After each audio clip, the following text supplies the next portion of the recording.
in our group, given that we focus on energy, we work mostly with solar cell devices, batteries, photoelectrochemical cells, and lately we have been doing some work on hydrogen generation and also the study of the impact of hydrogen on metals.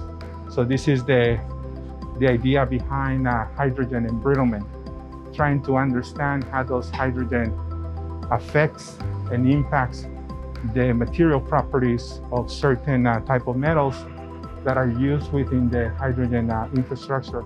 Yeah, so for example, in this particular case, we're doing some electrochemical charging. So we're injecting hydrogen into the metal, right? And the idea is to understand, once you have hydrogen going to the metal, how does it change some of those properties, the strength and tensile properties of the material. And so we'll have to do a series of tests intended to disrupt the material and determine, under what conditions and how much of force, will the material break and fail.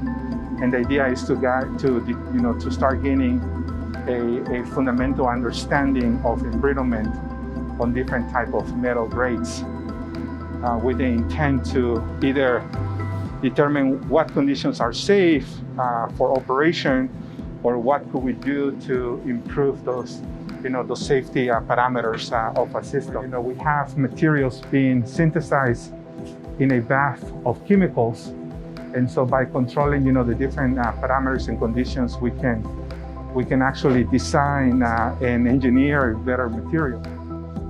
These samples have been taken from actual pieces of natural gas infrastructure. And now, we're gonna take these bigger pieces, we're gonna cut them to the right size, to the right dimensions, to the right shape and form, so that we can do the studies of charging, of pulling, of trying to break, in order to understand what's happening to the material when it's exposed or when it's operated under specific conditions. But now, as we evolve and we make progress, now we're getting, so this one is the best, right? So you can see, that there are different parameters here, but you can see, that it's very non-uniform, seems like oxidized here or corroded, right? So anyways, by controlling the different parameters, in this case, current density, we actually can achieve a much better sample like this one. And so we take this to the main campus, and then we do some very detailed microscopy so that we can see the actual films and the layers, and kind of like the boundaries of the material, right? So there's a lot of studying that goes in depth, but for now, here we can simply see that, there's a progression in the research. Now this is our best sample. Perhaps there's still opportunities to improve.